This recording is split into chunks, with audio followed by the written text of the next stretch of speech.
Bienvenidos a América Noticias bajo la dirección general de Carlos Vasallo. Estos son los titulares que marcan la agenda informativa de hoy. Escándalo en Miami. El enfrentamiento entre Alexis Valdés y Saharis sacude al exilio y siguen apareciendo nuevos detalles. Otro cubano acusado de robo. Más de $31,000 en productos Apple desaparecen de un camión de FedEx en el sur de la Florida. Otero Alcántara no se calla. Llega a Miami y promete redoblar la lucha contra la dictadura cubana. 60 años de espionaje. Estados Unidos destapa la mayor red de infiltración del régimen cubano y Marco Rubio exige que se conozca toda la verdad. Información confiable y al momento, aquí en América Noticias. Adiós, y si te he visto, no me acuerdo. La cadena española Meliá abandona sus 15 hoteles en Cuba, se va definitivamente de Cuba, cierra todas sus oficinas, cierra todas sus representaciones, despide a más de 1 millar de trabajadores cubanos y intenta de alguna manera renegociar su deuda o la deuda que el gobierno cubano tiene con esta cadena de $50 millones. Hola a todos, soy Camilo Egaña y estas son las claves del día. En Nicaragua, Daniel Ortega por fin salió del closet. Ha dicho alto y claro, aquí no va a haber más elecciones. Y lo dijo en un acto donde celebró otro aniversario de su revolución. El anciano dictador tiene 80 años y la anciana vicepresidenta o anciana dictadora tiene 75. Y por primera vez los dos han sido radicalmente honestos. Y se les agradece. Los que todavía creen en la izquierda deberían seguir ese ejemplo revolucionario de honestidad. Los que creen en esa izquierda que todavía echa de menos el muro de Berlín deberían admitir de una vez y por todas que son incapaces de generar cualquier tipo de bienestar público, que ofrecer limosna es su principal conquista social, que son corruptos y represivos tanto más que la extrema ultraderecha y que además vive en otro mundo como Díaz-Canel, que ha celebrado el Día de los Niños en Cuba con un mensaje en redes sociales diciendo que su gobierno jamás dejará colgado a los pequeños guardianes de la patria socialista. Pero Díaz-Canel no sabe que siempre es un adverbio muy contundente porque nada es eterno en la vida. Es que Díaz-Canel no sabe lo que es un adverbio. Vamos a empezar por ahí. Ni sabe lo que es la moderación, porque para decir eso debía haber tenido en cuenta que su ministro de la industria alimentaria admite que más de 100.000 niños en Cuba no reciben la cuota de leche diaria que debería garantizar el Estado. Para revertir esa situación, Cuba tiene que comprar 150.000 toneladas de leche en polvo y no tiene plata, o eso dice, que no tiene plata. 1 kilo de leche en polvo en el mercado negro está costando ahora mismo 5.000 pesos cubanos, que es el sueldo de un profesional. En enero del año pasado el gobierno distribuyó, imagínense ustedes, sirope de cola como sustituto de la leche en algunas zonas del país. Pero imagínense el efecto del sirope de cola en la presión arterial de los niños. Ahí lo dejo. El gobierno admite que resulta casi imposible conseguir compotas infantiles, aceite, pollo y yogur. Por tanto, Díaz-Canel no debe hacer esas afirmaciones de felicidad infantil de aliento norcoreano, porque las calles de Cuba están llenas de niños mendigando y trabajando en lo que aparezca para comer y para ayudar a la familia. La UNICEF dice que el 9% de los niños menores de 5 años en Cuba presentan desnutrición severa, que el 90% de las escuelas no tiene agua potable. La ONU dice que el 80% de la población cubana vive ahora mismo en situación de extrema pobreza. El 80% de la población cubana. Pero Díaz-Canel asegura que hasta en las horas más difíciles su gobierno vela por los niños. Y desatado ya en su beta poética, recuerda a Fidel Castro y lo califica de el pionero gigante. Voy a terminar con un dato. En la Cuba revolucionaria desaparecieron las jugueterías. Yo tengo 64 años y no recuerdo jamás haber entrado con mis padres a una juguetería. No hablo de la shopping, en la que siempre vendieron jugueticos y esas cosas en dólares. Una juguetería, como la de cualquier país del mundo, nunca la vi en Cuba. Nunca la vi. Ni de adulto, ni de niño. Al menos ese es el recuerdo que yo tengo, pero la memoria a veces traiciona a uno. ¿A usted le pasa lo mismo? ¿Usted, si es de mi generación, usted alguna vez entró a una juguetería que le abriera las puertas a todo el mundo y que vendieran pesos cubanos? Digo porque a lo mejor me equivoco, como la jirafa del zoológico de 26 en Novedad, que no sé si es una leyenda urbana o si de verdad existe una jirafa. Bueno, cualquier cosa, si usted conoció una juguetería en Cuba, usted es un afortunado y escríbamelo y hágamelo saber. Ahora, más información. Por cierto, Díaz-Canel reaparece y ha hablado sobre eso que algunos creen y todavía llaman negociaciones entre Estados Unidos y Cuba. Algunos, es que hay gente muy optimista, hay que decirlo. Ahí está el informe.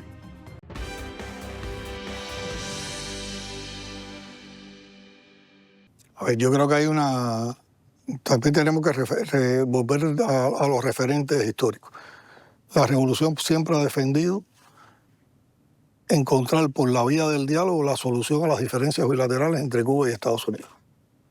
Convencido de que siempre vamos a tener diferencias ideológicas, pero también convencidos de que es posible encontrar áreas y espacios en los cuales podamos hacer una construcción de cooperación con beneficio para ambos pueblos, que nos ayude a garantizar la paz y la estabilidad de ambas naciones y también de la región latinoamericana y caribeña. Mientras la presión de Washington sigue aumentando y el régimen enfrenta una de las peores crisis de su historia, Miguel Díaz-Canel reapareció con un mensaje que contrasta con el tono de confrontación de los últimos meses.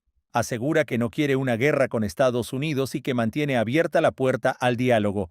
En una entrevista concedida al canal ruso RT, el gobernante cubano afirmó que un enfrentamiento militar entre ambos países sería un baño de sangre, con consecuencias devastadoras para las dos naciones. También insistió en que La Habana seguirá apostando por una salida negociada, aunque dejó claro que el sistema político cubano y la soberanía de la isla, según dijo, no están en discusión. Las declaraciones llegan en uno de los momentos de mayor tensión entre ambos gobiernos. En las últimas semanas, la administración de Donald Trump ha endurecido su política hacia La Habana con nuevas sanciones, restricciones económicas y medidas dirigidas contra altos dirigentes del régimen. Además, el Departamento de Estado publicó este lunes un informe que acusa al gobierno cubano de mantener durante décadas operaciones de espionaje e infiltración dentro de Estados Unidos. Frente a ese escenario, Díaz-Canel acusó a Washington de mantener una agresión multidimensional contra Cuba y calificó de pretexto las recientes acusaciones formuladas por el secretario de Estado, Marco Rubio, quien señaló al régimen como una plataforma de apoyo al terrorismo de izquierda radical. Pero quizás la confesión más llamativa del mandatario estuvo relacionada con la crisis energética. Díaz-Canel reconoció que durante 6 meses prácticamente no llegó combustible a la isla, con excepción de un barco procedente de Rusia. Admitió que esa situación ha provocado un fuerte deterioro de la economía, los servicios y la producción nacional, en medio de prolongados apagones que continúan afectando a millones de cubanos. El gobernante también prometió acelerar las reformas económicas aprobadas recientemente por el Partido Comunista y aseguró que antes de finalizar julio estarán en marcha más de 100 de medidas destinadas, según dijo, a aliviar la crisis y beneficiar a jubilados y personas con menores ingresos. Sin embargo, analistas consideran que estas declaraciones reflejan la delicada posición en la que se encuentra hoy el régimen cubano. Por un lado, insiste en denunciar la presión de Estados Unidos y por otro, mantiene públicamente abierta la posibilidad de continuar el diálogo para evitar que la crisis bilateral siga escalando. Por ahora, Washington no ha anunciado cambios en su estrategia de máxima presión, mientras La Habana insiste en negociar, aunque sin aceptar condiciones sobre reformas políticas o cambios en el modelo de gobierno, informó Camilo Lavastilla para América Noticias.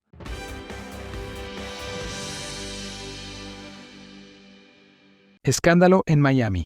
Nuevas revelaciones del altercado entre Alexis Valdés y Saharis sacuden al exilio cubano.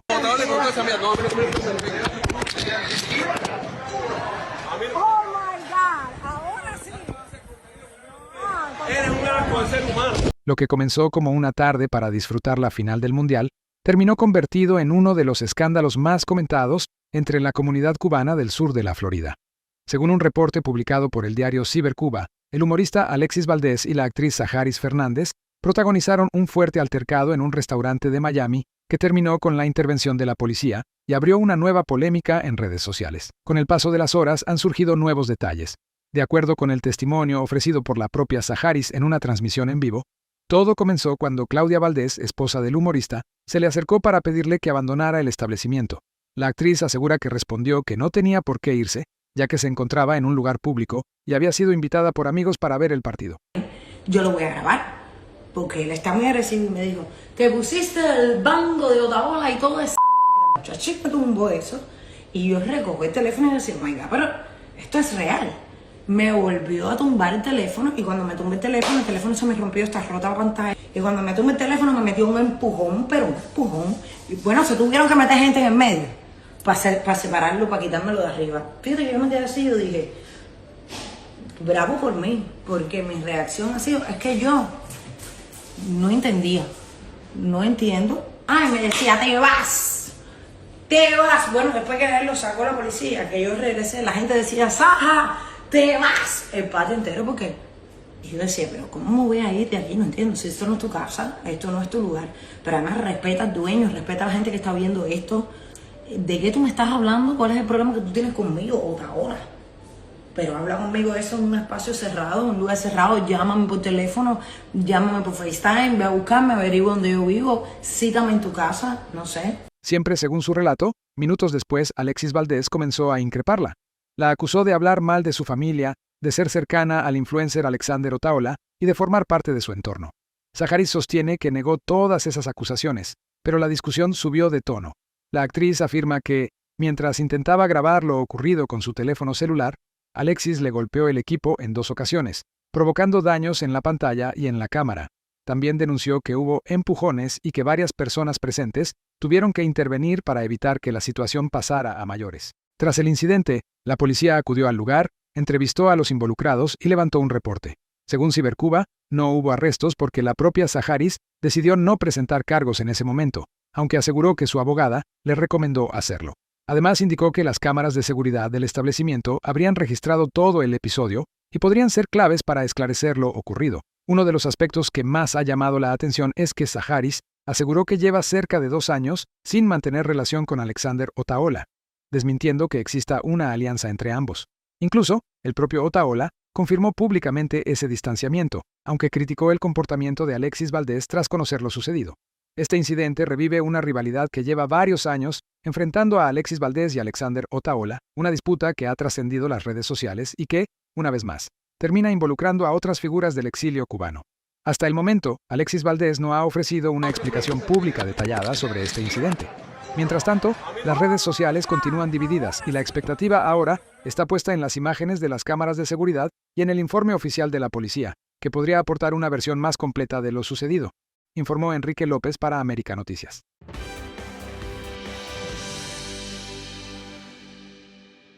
Yasmani Aguiar González, de 39 años, identificado por las autoridades como de origen cubano y exempleado de FedEx Freight, está acusado de participar en el robo de más de $31,000 en productos Apple que eran transportados en un camión de la empresa hacia comercios del sur de la Florida. De acuerdo con la investigación, Aguiar González no habría actuado solo.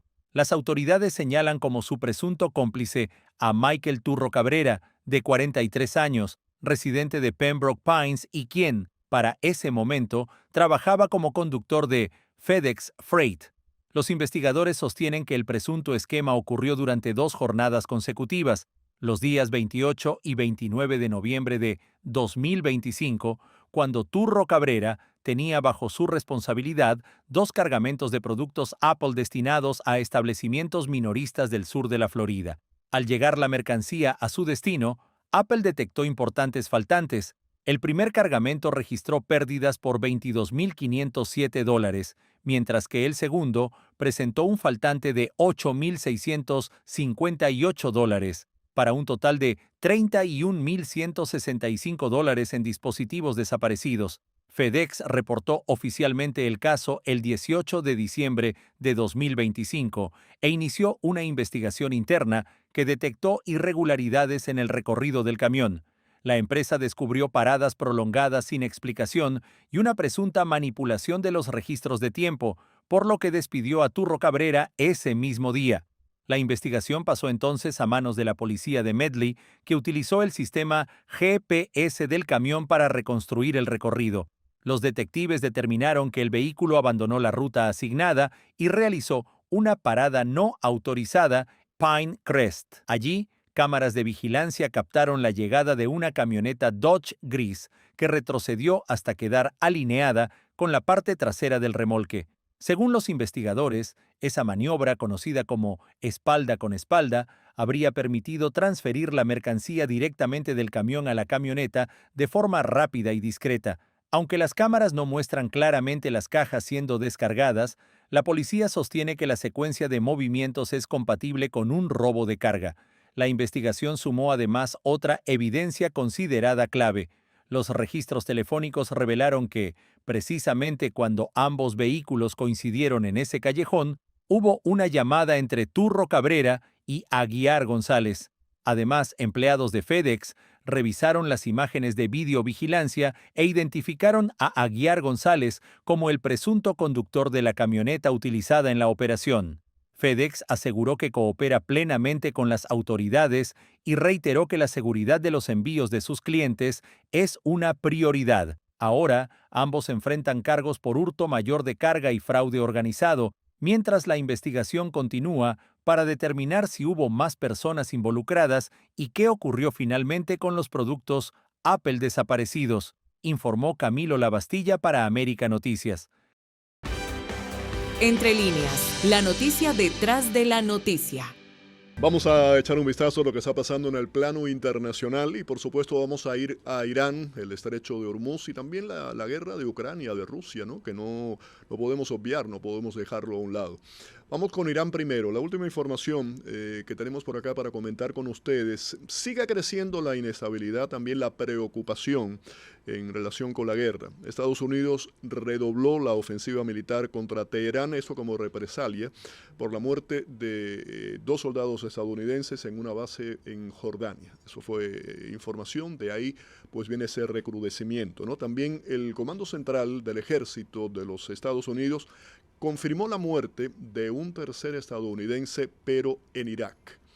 Irán ha seguido los ataques con drones contra Jordania, un país de la región considerado tradicionalmente un aliado, ¿no?, de los Estados Unidos. Y Jordania ha afirmado que ha logrado interceptar varios drones iraníes que estaban sobrevolando su territorio. Hay otra escalada muy peligrosa de las hostilidades que surge un mes después del anuncio en el que parecía todo iba a estar contenido, ¿no? En que ambos países se disponían a firmar un acuerdo de paz. Había un memorándum de entendimiento de 14 condiciones bilaterales, frágiles para muchos, fueron criticadas, pero ahí estaban, y esto ha estallado, ¿no?, por las diferencias, básicamente por el estrecho de Hormuz. Por eso yo he estado comentándoles que esto se ha convertido, ha ido derivando, y hoy día es la guerra por Hormuz, la guerra por el estrecho de Hormuz, que no olvidemos que antes de la guerra, antes del primer ataque aquel estadounidense de Israel a Irán, estaba abierto.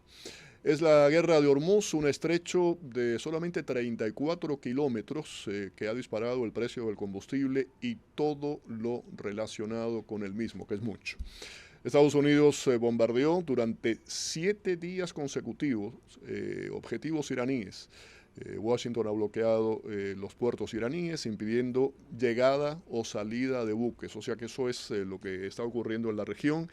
Irán no solamente ha atacado a Jordania, sino también a otros socios estadounidenses de toda esa región que están muy preocupados con esa nueva escalada, y ahí podemos hablar de Bahrein y también de Kuwait. Estados Unidos ha enviado más aviones de guerra, cazas F-16 y F-35. Vamos a Ucrania ahora, no podemos descartar lo que está pasando, no debemos olvidarlo. Moscú ha lanzado más de 40 proyectiles de largo alcance y drones, la mayoría contra la capital, contra Kiev. causando 5 muertos, al menos eso es lo que se está reportando. Se trata de uno de los mayores bombardeos con misiles balísticos contra Kiev desde el inicio de la guerra. El ejército ha afirmado pues haber abatido 108 de los 125 drones empleados por Rusia. Los ataques han destruido edificios, provocado nuevos incendios y Ucrania enfrenta una escasez de sistema de defensa antiaérea de diseño estadounidense. Eso es clave, ¿no? Por cierto, Zelensky recientemente había anunciado que había acordado la fabricación de misiles interceptores Patriot, precisamente por esa falta que están teniendo, ¿no? Para poner en perspectiva lo que ha ocurrido durante estos 4 años y 5 meses ya de guerra, parece que fue ayer.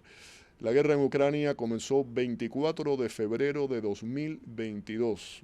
4 años y 5 meses, ha dejado cientos de miles de muertos por ambas partes y de nuevo un enfrentamiento que todavía no se ve una salida, una solución a la crisis.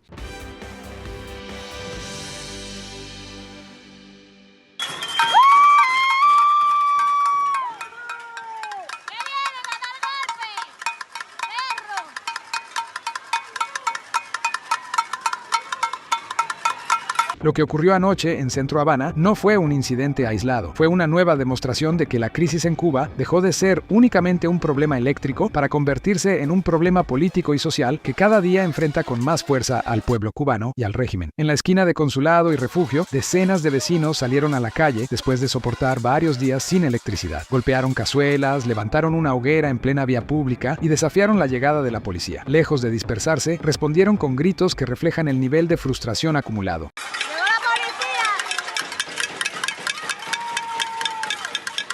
¿A qué vienen? A dar golpes. Váyanse de aquí. Las imágenes, difundidas por el periodista Mario J. Pentón, muestran una escena que hace apenas unos años parecía impensable en pleno corazón de La Habana. Aunque las protestas ocurrieron el domingo por la noche, este lunes siguen siendo noticia porque nada ha cambiado. Los apagones continúan. Miles de familias siguen pasando horas y hasta días sin electricidad y el malestar social sigue creciendo.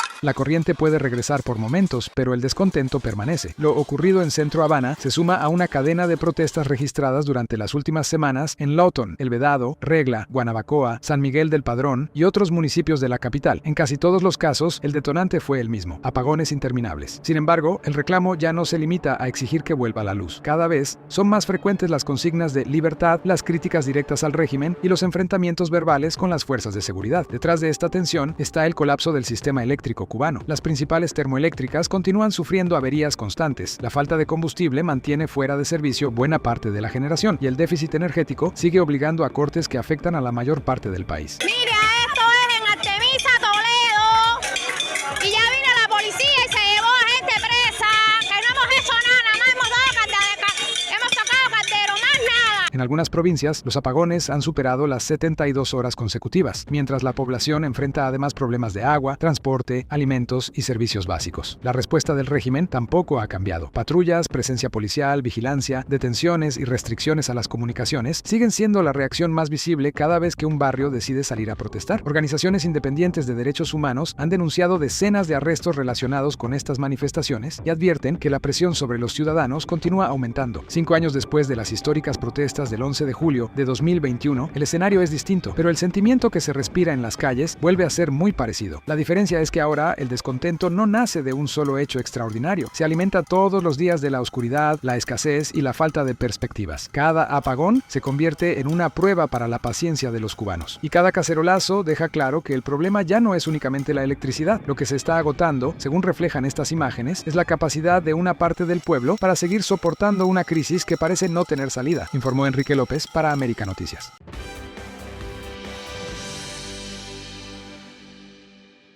A trabajar por la libertad de esos presos políticos. Yo pasé 5 años, ni un día más ni un día menos, y era un preso político famoso y demás. Eso significa que la dictadura es dictadura. Apenas horas después de llegar a Miami, Luis Manuel Otero Alcántara comenzó a revelar nuevos detalles sobre los 5 años que permaneció encarcelado en Cuba y sobre la operación de la seguridad del Estado para expulsarlo definitivamente de la isla.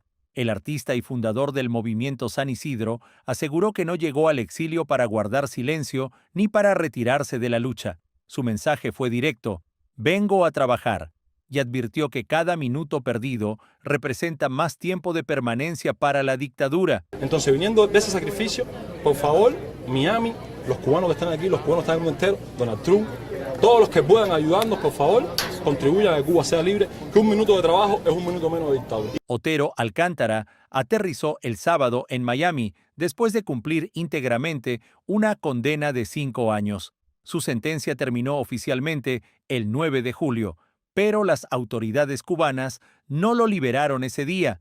Fue sacado de la prisión de máxima seguridad de Guanajay y mantenido durante varios días en un lugar desconocido. Estuve en una casa en la playa, con condiciones bien, y te digo, en algún momento tengo que explicar todo lo que pasó en ese suceso, pero estuve en ese sitio porque no podía caminar las calles. Caminar las calles significaba un riesgo. Ahora, desde territorio estadounidense cuenta que el régimen condicionó su salida de prisión al abandono definitivo de Cuba. Incluso, según activistas que acompañaron el proceso, la seguridad del Estado lo mantuvo bajo vigilancia hasta el último momento y lo llevó directamente al avión, sin pasar por los procedimientos migratorios habituales. Su primera parada en Miami tampoco fue casual. Desde el aeropuerto se trasladó a la Ermita de la Caridad del Cobre, donde comenzó a restaurar una imagen rota de la Virgen. Para el artista, esa figura representa a una Cuba fracturada que necesita ser reconstruida, pero sus declaraciones más fuertes estuvieron dirigidas a los presos políticos que permanecen dentro de la isla. Y hay amigos míos que tienen la frustración de que no pude salir antes. No, yo sabía el sacrificio que estaba haciendo y ahí estaba. Y ahí pasó, y ahí estuve. Pasaron 5 años, hay gente que han pasado 20 años en prisión. En un momento donde uno se siente también como, ¿no? Hay gente que sufrió más que uno.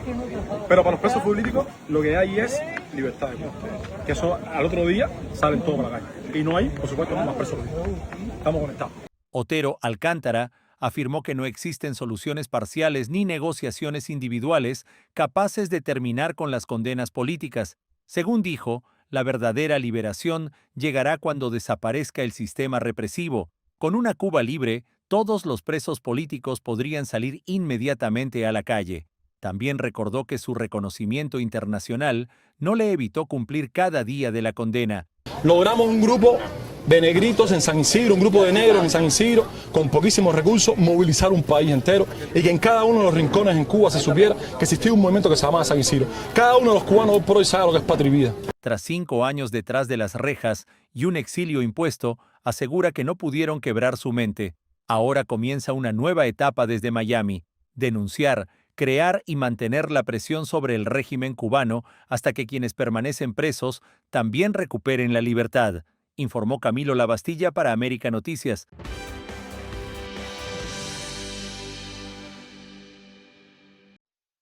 And they work alongside hostile foreign states that share their mission, like Iranian proxy networks, who are increasingly intimately tied to leftist militant groups around the world. Espionaje cubano bajo la lupa.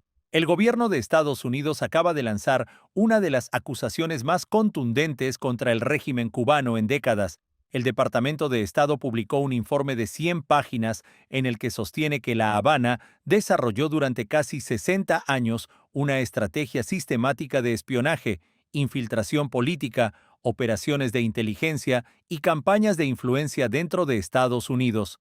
El documento fue presentado este lunes por el secretario de Estado, Marco Rubio, quien afirmó que el pueblo estadounidense merece conocer la verdad sobre las operaciones de inteligencia del régimen cubano. Según el informe, Cuba convirtió el espionaje en una política de Estado y logró penetrar algunas de las instituciones más sensibles del gobierno estadounidense. Entre los casos que Washington presenta como prueba aparece Ana Belén Montes, la ex analista de la Agencia de Inteligencia de Defensa condenada por entregar información clasificada al régimen cubano. También figura el caso del ex embajador estadounidense Víctor Manuel Rocha, quien admitió haber trabajado durante décadas para la inteligencia cubana y actualmente cumple una condena de 15 años de prisión. Pero el documento va mucho más allá de esos dos casos. El Departamento de Estado asegura que el régimen mantuvo vínculos históricos con organizaciones extremistas de izquierda como Weather Underground y las FALN, además de desarrollar una red internacional de propaganda, influencia ideológica y reclutamiento político que, según Washington, buscó sembrar división dentro de Estados Unidos. El informe también advierte sobre la permanencia de 18 instalaciones de inteligencia de señales en Cuba, incluyendo 3 presuntamente operadas por China y 2 por Rusia, lo que, según el gobierno estadounidense, mantiene a la isla como una plataforma estratégica para la recopilación de inteligencia electrónica a solo 90 millas de la Florida. Otro de los puntos que más preocupa a Washington es la existencia de un plan de movilización rápida para convocar protestas frente a edificios federales, instalaciones militares y centros de ICE en caso de una eventual acción militar estadounidense contra Cuba. Eso sí, el propio Departamento de Estado aclara que el documento no constituye una acusación penal contra las organizaciones mencionadas ni anuncia nuevos procesos judiciales. Los casos de Ana Belén Montes y Víctor Manuel Rocha sí cuentan con condenas firmes. Otras conclusiones reflejan la evaluación de inteligencia de la administración estadounidense. La publicación de este informe se produce en medio de la política de máxima presión impulsada por el presidente Donald Trump. Desde enero, la Casa Blanca mantiene vigente una emergencia nacional al considerar que las actividades del régimen cubano representan una amenaza para la seguridad de Estados Unidos. Mientras La Habana rechaza estas acusaciones y China también niega cualquier operación de espionaje desde territorio cubano, Washington insiste en que la profunda crisis económica de la isla no ha reducido la capacidad del régimen para desarrollar operaciones de inteligencia, fortalecer su cooperación con Pekín y Moscú e intentar influir políticamente dentro de Estados Unidos, informó Camilo Lavastilla para América Noticias.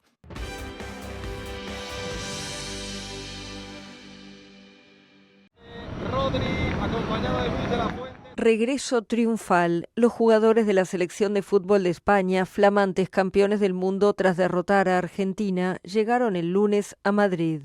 El primero en salir del avión fue el capitán del equipo y mejor futbolista del certamen, Rodri Hernández, que llevaba en la mano el trofeo dorado de la Copa del Mundo.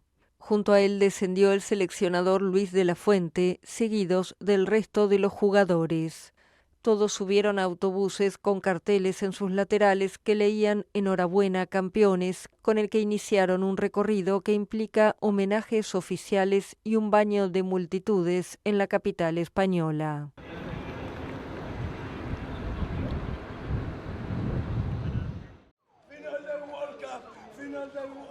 Euforia y cansancio entre los españoles, que se despertaron el lunes en la cima del mundo. La victoria contra Argentina en la final del Mundial de Fútbol, 16 años después de su primera estrella, dio lugar a una explosión de felicidad en todos los rincones del país. Tras el pitido final, la fiesta se alargó varias horas. Estoy muy contenta de que España haya ganado. Sufrí un poquito con todos mis amigos, nos juntamos un montón de gente y nada, y me acosté a las 4 de la mañana y ahora me voy a trabajar y no soy persona. No me esperaba que este año íbamos a ganarlo, sí que pensaba que íbamos a llegar muy lejos, pero que no lo tenía tan claro que íbamos a ganar, pero claro, estoy bastante contento, la verdad. La voz de ayer, obviamente, que está un poco tocada, y nada, la verdad que muy contento. Las celebraciones se tiñeron de tragedia por la muerte de un adolescente en Ciudad Rodrigo, al oeste del país, tras el derrumbe de una fuente a la que se habían subido varios espectadores y que se vino abajo por su peso. La selección española desfilará por el centro de la capital el lunes con un recorrido hacia la Fuente Cibeles, un lugar habitual de celebraciones frente al Ayuntamiento de Madrid. Se ha previsto la instalación de un escenario en el que tendrá lugar una ceremonia para celebrar el título conquistado por La Roja. Un informe de AFP para América Noticias.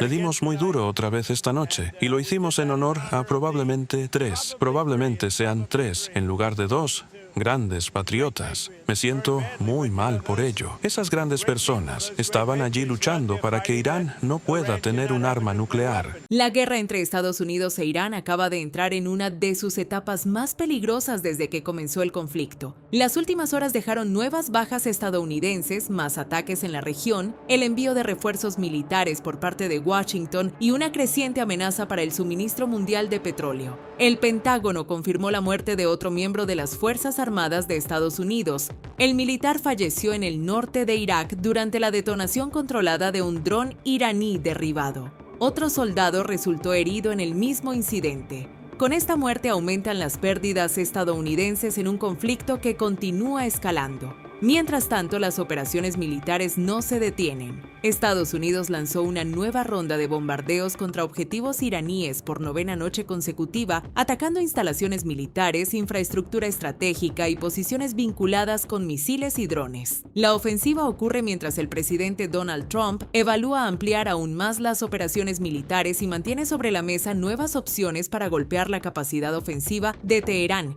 Como respuesta, Irán intensificó sus ataques contra aliados de Washington en el Golfo Pérsico. Kuwait activó por segunda vez en un mismo día sus sistemas de defensa aérea para interceptar objetivos hostiles, mientras que Bahrein volvió a hacer sonar las sirenas de emergencia ante una nueva amenaza aérea. Ambos países albergan importantes bases militares estadounidenses y se han convertido en parte del escenario de esta confrontación regional. La tensión también golpea una de las rutas comerciales más importantes del planeta. Un buque fue alcanzado por un proyectil en el estrecho de Hormuz, provocando un incendio y obligando a su tripulación a abandonar la embarcación. El incidente vuelve a sembrar incertidumbre sobre el tránsito marítimo por la zona, por donde circula una parte significativa del petróleo que consume el mundo. Las consecuencias ya comienzan a sentirse en Estados Unidos. El precio promedio de la gasolina alcanzó los $4 por galón, impulsado por el aumento de la tensión en Medio Oriente y por el temor a nuevas interrupciones en el suministro de crudo. Los mercados energéticos siguen reaccionando con nerviosismo ante cada ataque y cada nueva amenaza sobre el estrecho de Hormuz. En medio de la guerra también hay movimientos diplomáticos. El secretario de Estado, Marco Rubio, aseguró que Estados Unidos sigue abierto al diálogo si Irán demuestra una voluntad real de negociar. Desde Teherán también surgieron señales de disposición para retomar conversaciones, aunque ambas partes se acusan mutuamente de haber hecho colapsar el memorando de entendimiento que buscaba reducir las tensiones. Por ahora, las bombas siguen hablando más fuerte que la diplomacia. En otro frente, Washington anunció la creación de zonas piloto en el sur del Líbano como parte del acuerdo de alto el fuego entre Israel y ese país. El objetivo es que el ejército libanés asuma el control de áreas fronterizas mientras continúa la presión para alejar a Hezbollah de la frontera con Israel, una condición que el gobierno israelí considera indispensable para completar su retirada militar. Con ataques cruzados, nuevos despliegues militares, amenazas sobre las principales rutas petroleras del mundo y un diálogo que sigue sin traducirse en resultados concretos, el conflicto entre Estados Unidos e Irán continúa expandiéndose y mantiene en máxima alerta a toda la región, informó Leticia Grao para América Noticias.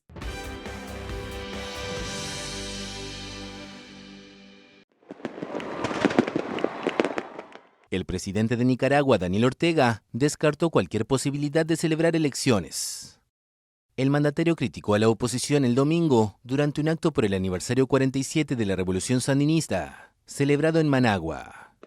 Se acabó la historia de que los partidos puestos por los yanquis, puestos por los somocistas, volverán a llegar al gobierno. ¡Jamás! ¡Jamás! ¡Jamás! Los comicios generales estaban previstos para noviembre, pero hace año y medio una profunda reforma constitucional amplió el mandato presidencial de 5 a 6 años, por lo que los comicios deberían realizarse en 2027. Que se olviden, aquí no volverán a haber elecciones. Volverán a haber elecciones para que por ahí intenten ellos atrapar el gobierno, atrapar el poder. Ortega, un exguerrillero del izquierdista Frente Sandinista de Liberación Nacional que derrocó en 1979 a la dictadura de la familia Somoza, gobernó en la década de 1980. Volvió a la presidencia en 2007 y desde entonces él y su esposa Rosario Murillo gobiernan Nicaragua con poder absoluto y un fuerte control sobre la sociedad, sobre todo luego de las protestas de 2018, cuya represión, según la ONU, dejó más de 300 muertos. Los opositores fueron encarcelados o forzados al exilio y despojados de su nacionalidad y bienes, al igual que periodistas, intelectuales y religiosos críticos del gobierno. Miles de nicaragüenses viven refugiados en Costa Rica, España y Estados Unidos. Y movimientos de la oposición en el exilio han expresado esperanza de que la presión internacional logre una transición o comicios libres en su país. En 2025 entró en vigor una reforma a la Constitución política que anuló la independencia de poderes y otorgó poder total a Ortega y Murillo, cuyo rango fue elevado de vicepresidenta a copresidenta. Un informe de AFP para América Noticias.